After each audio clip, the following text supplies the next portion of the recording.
ఆనాడు ఆ చంద్రబాబు నాయుడు గారితోని మంత్రిగా అంటగాగి 610 జీవోనే వద్దు, అసలు మేధా సంపత్తి ఎక్కడున్నా వాడుకోవాలి అని చెప్పి మాట్లాడింది వాళ్ళ నాయకుడు కాదా? చంద్రబాబు నాయుడు పక్కలే చేరి చంద్రబాబు నాయుడుతో ఇవన్నీ చేయించింది వాళ్ళు కాదా? రాజశేఖర రెడ్డి గారు ప్రభుత్వంలో ఇప్పుడు లేచి లేచి ఎగురుతున్నాయన వార్డు మెంబర్ కాకపోయినా ఆ రాజశేఖర రెడ్డి గారే కదా మంత్రి చేసింది నిన్ను. పోతిరెడ్డిపాడు పొక్క పెద్దగా చేసినప్పుడు కడప జిల్లా ఇన్ఛార్జ్ మంత్రి ఎవరు అధ్యక్ష? కీర్తిశేషులు నాయన నరసింహారెడ్డి టీఆర్ఎస్ మంత్రి కాదా?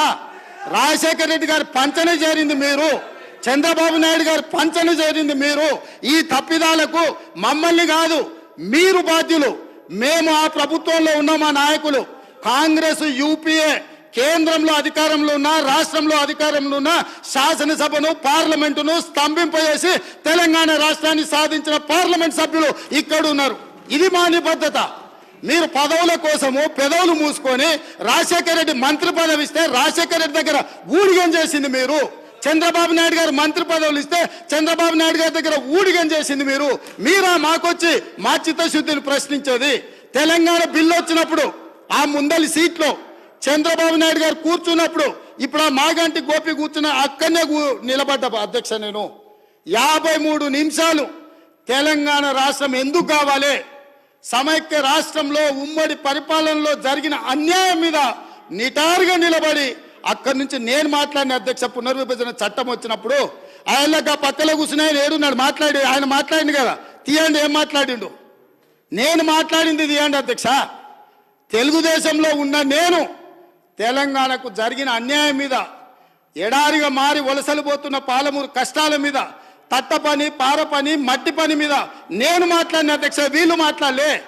నేను ఇవాళ సూటిగా సవాలు విసురుతున్న అధ్యక్ష. ఇవాళ మీ ఎదురుగా పార్లమెంట్లో రికార్డులు తీయండి. పాలమూరులో ఊరు లేకపోయినా, పార్లమెంటులో నోరు తెరవకపోయినా ఇవాళ తెలంగాణ తెచ్చినానికి కేసీఆర్ గొప్పలు చెప్పుకుంటాడు. నేను ఈ ఉమ్మడి రాష్ట్రంలో ఉమ్మడి ఆంధ్రప్రదేశ్ శాసనసభలో నేను ఎంత మాట్లాడిన తెలంగాణ మీద, సేమ్ సమయంలో పార్లమెంట్లో చంద్రశేఖరరావు నోరన్న దర్శిలో రికార్డు తీయండి అధ్యక్ష. ఎవరో చేస్తే, ఎవరో త్యాగం చేస్తే ఆ త్యాగాల పునాదుల మీద, ఆత్మ బలిదానాలు చేసుకున్న శవాల మీద అధికారంలోకి వచ్చిన వీళ్ళు ఈరోజు మమ్మల్ని అధ్యక్ష తప్పులు పట్టేది.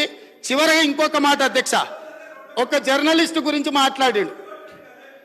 జర్నలిస్టు ఏదో పెడితే కేసు పెట్టిరని. పాపం ఆయనకు తెలియదు, తెలుసుకోవాలి. ఆ జర్నలిస్ట్ పేరు నేను ఇక్కడ ప్రస్తావిస్తే బాగుండదు. ఆ జర్నలిస్ట్ని పోయి అడగాలి ఆ మాజీ మంత్రి గారు. ఆ జర్నలిస్టు ఒక టీవీ ఛానల్కు సీఈఓ.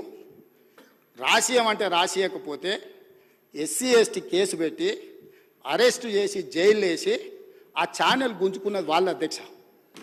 ఆ ఛానల్ గుంజుకున్నది వాళ్ళు. ఏ జర్నలిస్టును ఈరోజు కేసు పెట్టిరని చెప్తుండ్రో ఆ జర్నలిస్టు ఒక ఛానల్ సీఈఓ ఉంటే ఆ ఛానల్ వాళ్ళకు వ్యతిరేకంగా ఉందని ఆ జర్నలిస్టు మీద SC ST case Banjara Hills police స్టేషన్లో పెట్టి జైలుకు పంపించి నెల రోజులు జైల్లో పెడితే నా అడ్వకేట్ను పెట్టి నేను బెయిల్ ఇప్పించిన అధ్యక్ష. వీళ్ళ దోపిడీ, ఆ ఛానల్ గుంజుకున్న విధానం ఇవాళ చర్చ చేయడానికి సిద్ధంగా ఉంటే రమ్మని ఉంది అధ్యక్ష. వివరాలన్నీ నేను బయట పెడతా. మీరా ముసలికన్నీరు గార్చేది ఏ జర్నలిస్టునైతే మీ మాట ఇంటలేదని ఆమె సొంతంగా కష్టపడి పెట్టుకున్న ఛానల్ గుంజుకోనికే ఎస్సీ ఎస్టీ కేసు పెట్టి ఆడపిల్లని జైలుకు తోలిన పాపం ఊరికే పోదు. అందుకే ఇవాళ మీ ఇంట్లో జైల్లోకి పోతున్నారు అధ్యక్ష. మంది ఆడబిడ్డలను జైలుకు తోలినందుకు ఆ నొప్పి తెలవడానికే మంది పిల్లలు జైల్లోకి పోతుంటే ఆడపిల్లలను కూడా కేసులు పెట్టి జైలుకు తోలినందుకు ఇవాళ ఆ రౌండ్ మీకు వచ్చింది అధ్యక్ష. ఊరికే రాలే, చేసిన పాపాలు ఊరికే పో అని పెద్దోళ్ళు చెప్పిండ్రు అధ్యక్ష. మమ్మల్ని అందరినీ జైలుకు తోలిండ్రు, రాజకీయ కక్షతో దోలలే. ఫామ్ హౌజులు కట్టుకున్నది మీరు, ఫామ్ హౌజులు కట్టుకున్నది మీరు, నియమాలు ఉల్లంఘించింది మీరు. వాటిని బయట పెట్టినందుకు జైల్లో పెట్టి డిటెన్షన్ సెల్లో పెట్టిన అధ్యక్ష. నన్ను 16 రోజులు ఒక్క మనిషి లేకుండా ఐఎస్ఐ తీవ్రవాదులను ఎక్కడ పెడతారో అట్లాంటి డిటెన్షన్ సెల్లో నన్ను 16 రోజులు పెట్టింది అధ్యక్ష చెర్లపల్లిలా. నేను భయపడలే, లొంగిపోలే, నిలబడి నిటారుగా కొట్లాడిన అధ్యక్ష. మీరు జైలుకు తోలితే భయపడటోళ్ళు ఎవరు లేడు. అబద్ధాలు చెప్పి ప్రజల్ని మభ్యపెడితే ప్రజలేమో అమాయకులు కాదు. మీరు చేసిన అన్యాయాన్ని కళ్ళతో చూసిండ్రు కాబట్టే మనకు ఎన్నికల్లో గుండు సున్నా ఇచ్చారు అధ్యక్ష. అందుకే ఈరోజు నేను చెప్తున్నా, విద్యుత్ మీద మీరు ఎంత తక్కువ మాట్లాడితే అంత మంచిది. అవి అన్నీ కూడా ఆమోదింపజేసుకుంటే చర్చ లేకుండా మీరు ముందుకొచ్చి ఈ ప్రభుత్వానికి సహకరించి ఈ అన్ని కూడా గ్రాంట్స్ ఆమోదించుకుంటే రాష్ట్రం ప్రశాంతంగా పరిపాలిస్తాం, సమస్యలు పరిష్కరిస్తాం అధ్యక్ష.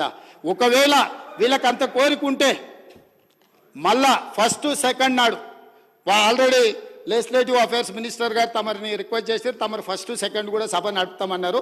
ప్రత్యేకంగా 10 సంవత్సరాల వాళ్ళ పరిపాలన మీద, వాళ్ళ గొప్పతనాల మీద రాత్రి పగళ్ళు సభ వాయిదా వేయకుండానే 1 గంట కూడా విరామం ఇవ్వకుండా చర్చకు మేము సిద్ధంగా ఉన్నాము. ఇవాళ సభ్యులకు నా సూచన ఒక్కటే, గ్రాంట్స్ మీద మీ సూచనలు ఏమని ఉంటే ఇవ్వండి, మాకు అభ్యంతరం లేదు. అంతే తప్ప ఇట్లాంటి ఊకదంపుడు ఉపన్యాసాలు మీరు మాట్లాడిన కొద్దిగా మీరు అబద్ధాలు చెప్పడం మానకపోతే నేను నిజాలు చెప్పడం కూడా మానాను అధ్యక్ష. మీరు ఎంత అబద్ధాలు చెప్తే నేను అంత నిజాలు చెప్తా. కాబట్టి తమరు వారికి ఆదేశాలు ఇచ్చి డైరెక్ట్గా సబ్జెక్ట్కి కన్ఫైన్ అయ్యి మాట్లాడిపించి ఇవన్నిటిని కూడా ఆమోదింపజేయాల్సిందిగా తమరికి విజ్ఞప్తి చేస్తున్నా అధ్యక్ష.